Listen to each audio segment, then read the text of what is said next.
예, 은혜라는 짐이라는 제목으로 하나님 말씀 증거하도록 하겠습니다. 68편은 활기차고 기운나고 신나는 시편이라 그랬습니다. 근데 짧지는 않습니다. 35절이나 되는 시편인데 내용은 1절이 중요하고 19절이 중요합니다. 그래서 1절에 꽝 때려놓고 그거 설명하는 게 18절까지, 또 19절이 중요한 내용을 꽝 때려놓고 나머지를 설명하는 게 35절까지 그렇게 돼 있다라는 것입니다.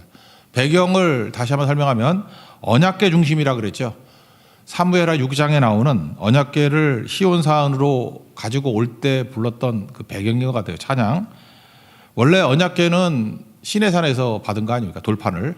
그래서 시내산부터 시온산, 다윗까지, 모세로부터 다윗까지가 한 400년이거든요. BC 14세기, 15세기, 그때부터 BC 10세기니까 한 400년 걸렸습니다. 원래 오베데돔의 집에 있었죠. 20년 동안. 그래서 들어올 때 너무너무 기뻐서 다윗처럼 춤을 추면서, 우리 노래도 부르잖아요. 막 춤을 추면서 좋아했습니다. 언약궤는 아다시피 광야 생활을 할 때 머물러 있을 땐 진영 맨 가운데 있었습니다. 그래서 말씀이 중심이 돼야 된다, 그런 뜻이고, 이게 행진을 할 때에는 제일 먼저 언약궤가 200만이나 쫓아가야 되니까 3일 길을 앞서갔습니다. 그러니까 멀리서도 보이게, 잘 보이겠나 모르겠지만 하여튼 3일 길을 앞서갔습니다. 민수기 10장에 나오거든요. 그러고 난 다음에 그 모세가 언약궤를 출발하게 될 때 반드시 선언하게 만드는 말씀이 민수기 10장 35절의 말씀입니다. 궤가 떠날 때에는 모세가 말하여, 그대로입니다. 여호와여 일어나소서, 그리고 외치고, 두 번째 주의 대적들을 흩으시고, 그리고 세 번째 주를 미워하는 자가 주 앞에서 도망하게 하소서. 그래서 이 세 단어가 기억나는 거예요. 일어나소서, 그 다음에 흩으소서, 도망하게 하소서. 그래서 그 내용이 1절입니다. 1절을 다 같이 한번 읽겠습니다. 시작. 하나님이 일어나시니 원수들은 흩어지며 주를 미워하는 자들은 주 앞에서 도망하리이다. Rise up, O God 하면서 이 원수들은 흩어지고 미워하는 자들은 도망하리이다. 이게 언약궤 출발할 때의 모세의 외침이었다는 것입니다. 이건 이스라엘 다 알아요. 그러니까 민수기 모르고는 이 말씀을 제대로 해석이 안 되겠죠. 그래서 하나님이 일어나시면 게임 끝난다. 그게 1절부터 18절까지 내용입니다. 그리고 후반부로 19절부터 시작이 되는데 이제 19절을 중심으로 설명이 된다는 거예요. 19절 다 같이 읽겠습니다. 시작. 날마다 우리 짐을 지시는 주 곧 우리의 구원이신 하나님을 찬송할지어다. 우리 개역 성경에는 우리 짐을 지시는 주, 그러니까 주님이 우리 짐을 대신 져주신다, 뭐 그런 뜻이겠죠. 예, 그렇게 이해를 하는데 이거 맞습니다. 틀린 얘기가 아니고. 근데 또 이거 이중적인 의미가 있는데 그런 뜻으로도 해석이 되지만 어떤 짐을 우리에게 지우신다, 우리 짐을 짊어지신다는 뜻도 되지만 어떤 짐을 우리에게 더 짊어지게 만드신다라는 뜻도 있어요. 그래서 킹 제임스 버전이라 그러죠. 우리 옛날에 옛날 성경에는 요거를 좀 따랐었는데 전혀 뜻이 반대같이 느껴져요. 왜냐하면 이중적 의미가 있기 때문에 그렇습니다. 그래서 어떤 짐을 우리에게 지으신 주님이라고 킹 제임스 버전에서는 설명을 한다라는 거예요. 그래서 이 두 가지 의미를 먼저 한번 살펴보겠습니다. 첫째, 우리가 성경 말고 옛날에 번역했던 것 같이 킹제임스 버전으로 한번 번역을 한다 그러면 이런 거예요. 어떤 짐을 지우시는 하나님, 그 하나님, 그게 구원이라는 거예요. 참 말이 이상하죠. 그래서 제가 킹제임스 버전을 갖다가 그냥 콩그릇이 비슷하게 천천히 읽어드릴게요. Daily loads us with benefits. 그러니까 무슨 뜻이냐면 그냥 설명한다 그러면 은혜라는 짐을 주시는 하나님, 그런 뜻이에요. 그러니까 benefit, 은혜라는 짐을 우리가 더 짊어지시게 만든대요. 이게 옛날 성경에는 이런 식으로 해석을 주로 많이 했거든요. 근데 이게 무슨 뜻이냐면 이런 거예요. 우리 요즘에도 그런 말 많이 쓰대. 한국에도 benefit이란 말. 어떤 회사를 다니는데 너네 회사는 어떠냐 그랬더니 뭐 월급은 그렇게 많지 않지만 benefit이 좋아요, 이렇게 설명하는 젊은이들이 있습니다. 그러니까 benefit이 무슨 뜻이겠어요? 뭐 혜택이라든지 복지, 뭐 후생복지 뭐 이런 거죠. 그걸 베너핏이라 그래요. 그러니까 혜택이죠. 혜택, 은택, 은혜. 어떤 은행 다니는 사람 보니까 그러더라고요. 자기가 이렇게 집을 뭐 사거나 이러면 낮은 금리로 대출을 해준대. 그래서 얼마나 낮냐 했더니 1%래. 그 직원들에겐 그거는 혜택이 되겠죠. 베너핏이 되겠죠. 그런 거. 그 다음에 뭐 제가 아는 게 아니라 우리 가족이네. 예. 먹을 거 잔뜩 차려놔가지고 얼마든지 먹을 수 있대. 간식 같은 거. 그러니까 잠깐 동글동글해지. 그런 거죠. 그러니까 그것도 베너핏이 될 수 있죠. 뭐 그런 거잖아요. 이렇게 식당을 뭐 만들어가지고 그 마음껏 먹게 만든다든지 이런 것도 베너핏이 될 수 있겠죠. 항공사에는 가족들 무료 항공권 주대. 뭐 항상 탈 수 있는 건 아닌데 빈자리 있을 때 이렇게 대기에다 타는 것들이 있더라고요. 그런 걸 뭐라 그러죠? 베너핏. 그 은혜라고 은혜. 그러니까 하나님께서도 우리가 신앙생활 할 때 우리에게 수없이 많은 베너핏을 주신다라는 것입니다. 근데 그게 뭐같이 보여요? 짐같이 보이는 혜택이라는 거예요. 그러니까 뒤집어 놓으면 은혜라는 짐이라는 거예요. 짐. 우리는 짐이라고 부르지만 그 짐이 은혜예요. 은혜. 그래서 짊어지면 짊어질수록 너무너무 좋다. 그래서 68편 19절의 말씀을 이걸 배경으로 하면은 마태복음 11장 28절부터 30절까지 나오는 예수님의 그 유명한 말씀이 다 이해가 돼요. 수고하고 무거운 짐자들아 다 내게로 오라. 내가 너희를 쉬게 하리라. 나는 마음이 온유하고 겸손하니 나의 멍에를 메고 내게 배우라. 그리하면 너희가 너희 마음이 쉼을 얻으리니 이는 내 멍에는 쉽고 내 짐은 가벼움이라. 이런 말씀이 있죠.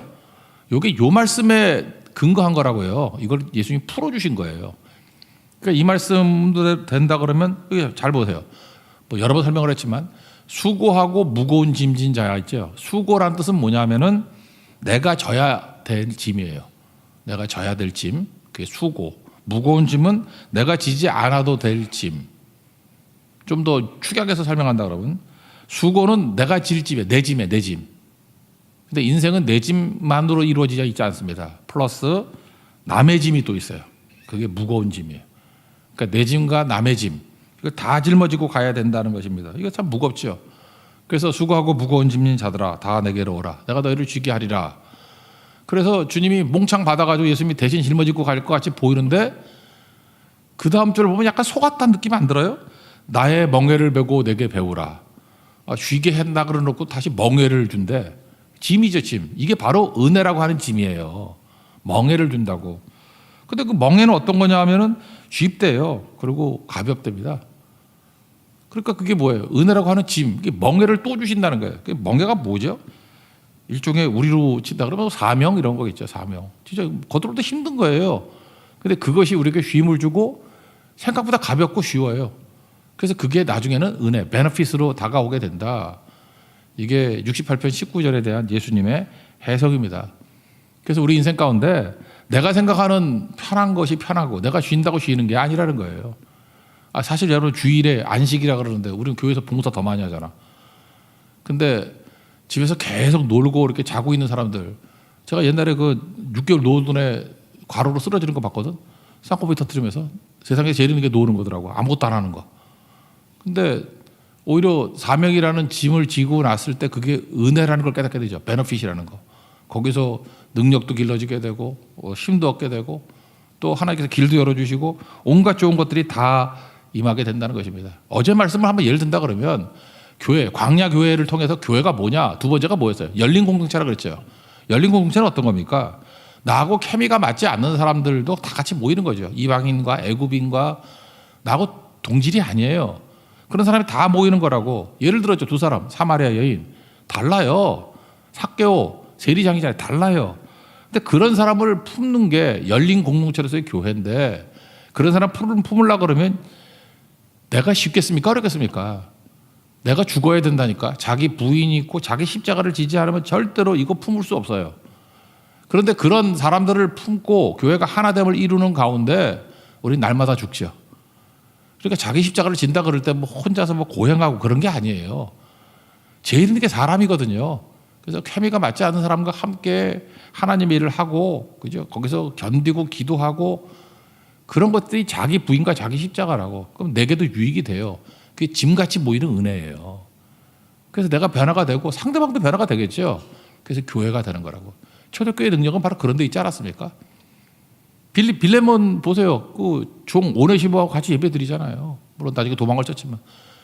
아니 노예하고 예배 드린 것도 대단한 일인데 그놈이 또 도망을 쳤어. 또 용서까지 해야 되잖아. 빌레몬이 부자입니다. 부자가 웬만해가지고 성화되는 일이 쉽겠어요? 근데 오네시모를 통해가지고 빌레몬은 자기 부인과 자기 십자가 이루어지는 거예요. 속 터지죠. 근데 훌륭한 사람이 되잖아요. 그래서 골로새 교회의 어떤 주춧돌이 되고 하나님께서 그렇게 짐같이 보이는 은혜를 주신 거예요. 나중에 보니까 오네시모 이름 뜻이 유익한 자거든. 그러니까 유익한 자라고. 유익한 자. 이름대로 된 거죠. 그렇게 된 거예요. 그렇게. 하나님께서 우리의 삶을 그렇게 이끌어 가신다라는 것입니다. 우리 뭐 똑같은 얘기, 황금률도 마찬가지죠. 남에게 대접을 받고자 하는 대로 우리 내가 받고자 하는 거 있잖아요. 그 받기만 하면 사람 병듭니다. 근데 내가 먼저 그렇게 해주래, 대접해주래요. 그게 자기 십자가잖아요. 그러면 내가 절대 교만해질 리가 없고 상대를 살리는 힘이 된다는 것입니다. 이거 뭐 예를 든다 그러면 야곱의 12아들 가운데 유다 항상 짐 짊어졌잖아요. 형제의 짐을 짊어졌더니 그게 은혜가 됐죠. 그래서 영적 장자가 되고, 다윗도 아둘람굴에서 처음에는 400명, 나중에 600명 짐 졌잖아요. 근데 그게 그를 살리고 그게 자기 군사되고 그게 나중에 왕이 되는 발판이 되지 않습니까? 그러니까 짐같이 보이는 은혜가 있다라는 거예요. 우리 인생 어떻게 살아야 되겠습니까? 그러니까 사명 주실 때 이 사명을 짐이라고 생각하지 말고 이게 짐같이 보이는 은혜구나. 그 짊어지고 가면 된다는 거예요. 높은 수준의 말씀을 주실 때 주신 형태가 명령의 형태라 그랬죠. 명령은 내가 이해 못하잖아요. 근데 이해 못하는 하나님의 말씀 명령 형태로 나타났을 때 순종하면, 내가 짐 지는 거에 순종하면, 사명 짊어지는 거에 순종하면 그게 나중에 베너핏이 된다는 거예요. 은혜가 된다. 저는 옛날 이 번역 이게 훨씬 더 좋다고 생각합니다. 이런 뜻이 있어요. 이렇게 해석해도 틀리지 않습니다. 이런 은혜가 있다는 거예요. 또 주기적인 의미가 있죠. 또 하나 그냥 지금 새롭게 번역된 겁니다. 두 번째, 무거운 짐을 맡기라 그런 뜻도 있어요. 내가 짐이 너무 무거운데 주님께 다 맡기면 주님이 짊어지신다. 그런 의미에서 뭐 있는 그들에게 다시 한번 읽읍시다. 19절 시작. 날마다 우리 짐을 지시는 주 곧 우리의 구원이신 하나님을 찬송할지로다. 여기서는 주님께 맡기고 쉬는 거죠. 인생의 차이를 나타내는 게 뭔가 같더니 쉴 줄 아는 능력이에요. 쉴 줄 아는 능력이 있는 사람이 능력 있는 사람이고, 어떤 사람은 쉴 줄을 몰라요. 그러니까 한계가 있죠. 지치죠 맨날. 시편 55편 22절도 그런 말씀이 있는데, 쉬는 방법이 뭐냐? 맡기는 거거든요. 내 짐을 여호와께 맡기라. 그가 너를 붙드시고 의인의 요동함을 영원히 허락하지 아니하시리로다. 우리가 요동치 않는 인생의 비결이 어디 있습니까? 짐을 여호와께 맡기는 거. 그러니까 이런 의미도 있다니까요. 같은 이게 이중적인 의미가 있어요. 그래서 하나님께 맡긴다, 또 하나님이 내게 맡긴다, 둘 다 가능해요. 근데 내게 맡길 때는 은혜라는 짐을 맡기는 거고, 내 짐은 뭐예요? 수고하고 무거운 짐이겠죠. 그거 다 주님께 맡기는 거. 그런 게 중요하다는 것입니다. 제가 이 어린아이들을 보니까 어린아이들에게 없는 병이 있는데 두통이 없어요. 내가 애들 중에 머리 아프다 그런 애들 별로 못 봤어. 두통이 없어. 근데 그 어른이 되면 어른의 병이 두통인 것 같아. 머리가 아프대요. 저는 사실 두통, 중학교 때 두통이 좀 있었는데 그 다음엔 지금까지 한 번도 없네. 그때는 주기적으로 두통이 좀 있었던 것 같은데 잊어버려서 지금 두통이 뭔지 잘 모르겠어요. 근데 어떤 분이 와가지고 기도해달라 그러더라고. 그래서 왜 그러냐 했더니 편두통이래. 뭐 앞쪽 이쪽이 아파서 미치겠다 얘기잖아. 근데 그분 직업이 의사거든. 의사가 나한테 와가지고 편두통이라고. 그러니까 의사도 아픈 거예요. 그래서 어떻게 보셔야 돼? 자기도 모르겠대. 뭐 전혀 모르겠대. 의사들도 모르겠대. 그래서 진통제에는 답이 없는데 너무너무 힘들다고. 인생이 그래요. 내가 보니까 뭐 의학적으로는 잘 모르겠지만 이게 고민이 많아서 그런 것 같아. 고민이, 생각이 많아서. 그죠? 굳이 말한다 그러면. 그래서 어른들의 병이에요. 아이들한테는 그게 없죠. 우리 물리적으로 그렇지 않습니까? 뭐 무거운 짐을 져보세요. 무거운 짐 지면 이렇게 어깨 아프잖아요. 그죠? 이렇게 미용실에서 우리 집사님 중에 한 분은 미용을 너무 많이, 손을 너무 많이 들고 있으니까 어깨 잘 못 쓰더라고. 뭐 승무원이라든지 뭐 유치원 선생님들, 뭐 애들 맨날 안아야 되잖아요. 그 허리 아프더라고, 허리. 그러니까 무거운 짐이 어깨, 허리 이런 거 아프게 만들죠. 마찬가지로 정신적으로도 정신적인 짐을 맡기지 못하고 자꾸만 들려고 하는 사람들에게 두통이 오는 것 같아요. 그 아이들 같은 마음 가지면 이게 없거든요. 이거 굳이 성경적인 대답, 우리 크리스찬으로서 대답을 말한다 그러면 내 모든 짐을 여호와께 맡기라. 맡기면 됩니다. 그죠? 그럼 어깨도 안 아프고요, 허리도 안 아프고 주님께 맡기면 돼요. 비행기 탈 때도 마찬가지죠. 항공사에 맡기면 편하게 가지 않습니까? 인생이 짐을 가볍게 하는 방법은 맡기는 건데 줄여야 됩니다. 줄이는 방법은 이런 거죠. 일단은 이사를 많이 다녀야 돼요. 우리도 지금 요즘에 이사를 안 다녀가지고 짐이 늘어나는 것 같아. 이사를 가면은 짐이 팍 줄어요. 우리 그 부모님 댁에도 한번 그 집 리모델링 하나가 싹 치웠더니 90% 버렸어요. 이야, 세상에 짐이 이렇게. 그러니까 한 번도 이사를 안 가니까. 그러니까 이사는 주기적으로 다니는 거 그 복인 줄 아십시오. 가볍게 사는 거예요. 또 하나가 먼 길 여행. 이번에도 말레이시아 갈 때 걱정인데 거기 또 식사한다고 또 우리 권사님 집사님들 또 엄청 싸질머지고 가지고 공항에 잡힐까 봐 걱정이 되는데 짐 싹 줄여야 돼요. 싹 줄이고 그냥 간단하게 여권과 돈만 있으면 돼. 가면 다 있어 거기 가면. 그냥 여권과 돈만 있으면 돼요. 돈 없으면 그냥 와도 돼요. 뭐 아는 사람이 빌려줘도 다. 여권만 있으면 돼. 이제 그렇게 간단하게 생각하면 어렵지 않거든요. 근데 뭐 별의별 생각을 다 하면서 그 대비한다고 생각하면 짐이 자꾸만 무거워지는 거죠. 우리 인생도 그래요. 유월절 정신, 무교병이 뭐예요? 단순하게 살라, 지체하지 말라 그거 아니에요. 하다못해 그 효모도 넣지 말라. 부풀게 하는 빵도 먹지 말고 그냥 건빵 같은 거 먹으면서 버텨라. 단순하게 살라는 것입니다. 그러니까 주님께 다 맡기면 절대 인생 무겁게 살 리가 없다라는 거예요. 근데 묘한 게 뭐냐면 내가 대비하고 내가 싸워서 이기려고 그러다 보니까 잠깐 짐이 무거워지는 거예요. 하나님께 맡기면 내 싸움이 하나님의 싸움 되죠. 그래서 하나님이 싸워주시면 더 큰 승리를 이룬다. 그런 얘기가 20절과 21절입니다. 이거 한번 읽어봅시다. 시작. 하나님은 우리에게 구원의 하나님이시라. 사망에서 벗어남은 주 여호와로 말미암거니와 그의 원수들의 머리 곧 죄를 짓고 다니는 자의 정수리를 하나님이 쳐서 깨뜨리시리로다. 하나님께 맡기면 하나님이 다 보복해 주시고 하나님이 승리 주신다. 뭐 뒤에 계속 그런 얘기들이에요. 뭐 피를 흘리고 뭐 개들이 할 이세벨이 죽었을 때 그런 일 나오잖아요. 그런 것도 쭉 묘사하고 있습니다. 맥락은 그거예요. 내가 원수 갚는 것보다 하나님이 원수 갚는 게 훨씬 더 강한 것이고 내가 싸우는 것보다 하나님이 싸울 때 완전한 승리가 있게 된다. 그래서 19절 이 두 가지 차원에서 해석하는 게 오늘 본문 후반부의 가장 중요한 해석입니다. 마지막 하나는 더 뭐냐면은 교만 버리고 헌신하라는 거예요. 교만이 뭡니까? 자기중심적인 거 이제 이거는 다짐이거든요. 자기중심적인 거 계속 버리고 하나님 앞에 헌신하는 것이 꼭 필요하다라는 것입니다. 그래서 내 힘으로 뭐 하려고 그러지 말고 하나님의 힘으로 하는 거. 자수성가가 아니라 신수성가가 돼야 된다. 그래야 된다라는 것입니다. 우리가 이게 성공하면요. 그런 게 있습니다. 하나님이 주시는 은혜로 승리한 건데 잠깐만 내가 내 힘으로 승리했다고 생각한다고. 그리고 자기가 만들어 놓은 거에 막 놀라가지고 그거를 내 거라고 말하면 좀 민망하잖아요. 그러니까 그 우상을 만들어. 그래서 우상을 숭배하면서 내가 믿는 저 우상이 만든 거야. 근데 그 우상이 누구예요? 나라고 나. 내가 한 거야. 아이돌을 만들어가지고 내가 한 거야. 그런다고요. 그게 인간의 모습이라는 것입니다. 31절 32절 읽겠습니다. 시작.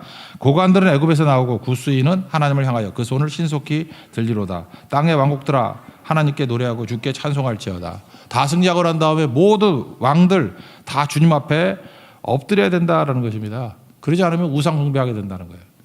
요즘에 과학이 발전하죠. 최근에 이슈가 되는 게 AI 아닙니까? AI, 인공지능. 근데 별로 웃기는 사람 다 있대. 인공지능을 섬기는 AI 교회. 그 2단이죠. 2단, 이거 2단이지. 그 자율주행차라고 있지 않습니까? 이제 미래 좋긴 좋을 것 같아. 자율주행으로 가는 차가 있는데 그 구글에서 그거 개발하잖아요. 구글 엔지니어 가운데 앤소니 레반도프스키. 그 폴란드 축구 선수도 있는데 레반도프스키. 예. 근데 이 스키가 나프스키인데 앤소니 레반도프스키. 그 종교를 등록을 했더라고. 그 종교 이름이 미래의 길이야. Way of the Future. 미래의 길이라는 종교. 미국 캘리포니아에 그 등록을 했어요. 지가 교주야. 그래서 AI를 섬기는 거예요. 이게 여기까지 온다는 거예요. 근데 사람들이 따르는 사람이 있대요. 참 이게 말도 안 되는 거죠. 그죠? AI가 우리의 신이다 그러면서 따라가는 자들이 있다라는 거예요. 여러분 참된 믿음과 종교의 차이점이 뭔지 아십니까? 종교는요. 결국은 불안 비즈니스예요. 여러분들 사람들 다 불안하거든요. 두렵거든요. 그래서 불안을 자극하고 두려움을 자극하고 AI는 거기 답을 주잖아. 그냥 그 네이버 뭐 검색 정도, 질문 정도, 지식 정도. 그보다는 좀 더 깊겠지. 그죠? 그런 식으로. 사람들 그거에 위안을 얻어요. 그러니까 뭐 여기 점치잖아. 젊은 애들. 뭐가 더 타로죠. 뭐 이런 거. 그 뻔한 거 아니에요. 그 메뉴를 만들어 놓고 난 다음에 찍어가지고 뭐 하는 거. 그걸 또 신기하게 듣고 그래. 제가 어제 아침에 농담같이 그랬어요. 그 남자와 여자 혈액형이 잘 맞는 거 뭐 이런 거 얘기를 했거든요. 말씀 들을 때는 좋을 도니만 그거는 또 쫄깃하다가 듣대. 그러니까 사람들이 이상해요. 그러니까 불안한 거예요. 내 선택에 대한 불안함이 있으니까 뭐 혈액형 이런 얘기 들으려고 그러고 타로 좀 이런 거 믿으려고 그러고 AI는 그보다 더 정밀하니까 이게 신이 될 수 있죠. 이게 뭐예요? 불안 비즈니스라고. 불안하면 하나님 앞에 나와 가지고 그 예배하고 하나님의 말씀을 들을 생각을 해야 되는데 사람도 그걸로 안 간다는 것입니다. 아담도 마찬가지죠. 아담이 범죄하고 난 다음에 두 가지가 있다 그러죠. 두려움. 너 왜 숨었니? 두려워서 숨었습니다. 무서워서 숨었습니다. 또 하나 왜 숨어요?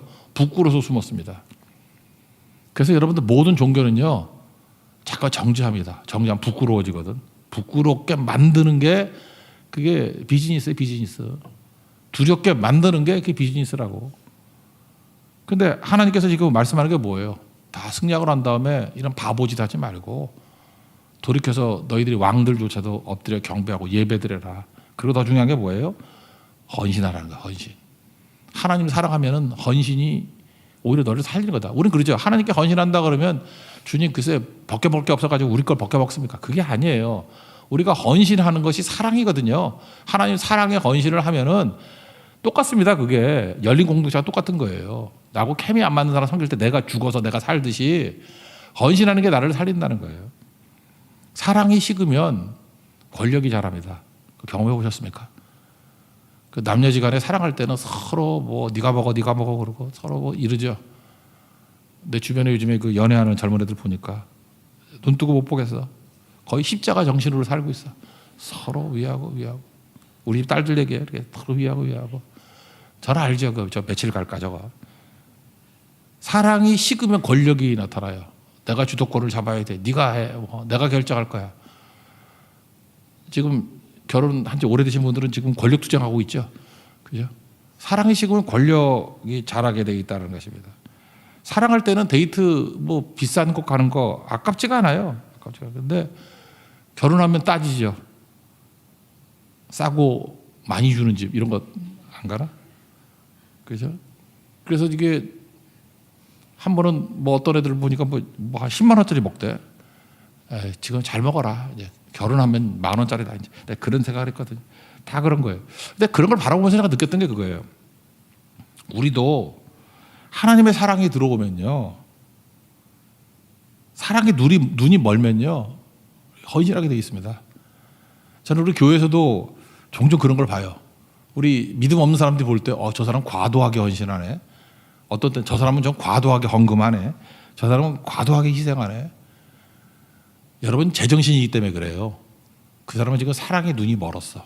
주님의 사랑의 눈이 멀었어. 그러니까 마리아는 향유를 깨버리고 그러죠. 삭개오가 예수님께 사랑의 눈이 멀었어요. 그러니까 재산 반 팔아가지고 나눠준다 그러고. 그 눈이 먼 사람 얘기예요. 근데 교회는요, 사랑의 눈이 먼 사람들이 오면은 썩지 않습니다. 하나님께서 사랑의 눈이 먼 사람들 더 높여주시고, 그죠? 주님의 영광을 보여주시고 그래요. 사랑이 식었으면 내가 자꾸 이렇게 권력 생각하고, 그죠? 권력밖에 남는 게 없어요. 잠깐 힘을 추구하고. 근데 힘에는 관심이 없어요. 그냥 사랑의 눈이 멀어야 돼요. 예수의 사랑의 눈이 머는 거 주님밖에 없습니다. 그리고 여기저기서 향유 깨는 소리가 들리고요, 헌신의 소리가 들리게 된다는 것입니다. 이게 제일 안전한 길이에요. 오늘 주님께서는 우리에게 언약궤 중심의 신앙생활을 통해서 얼마나 교만이 무서운 얘기인지를 깨닫고 교만 깰 수 있는 것들이 예배와 헌신이라는 것. 그래서 여러분 헌신의 모습을 통해서 진짜 신나는 인생, 즐거운 인생, 그 기운 나는 힘찬 인생을 살아가는 믿음의 종되기를 축원합니다. 자리에서 일어나겠습니다. 하루의 은혜 찬양하겠습니다.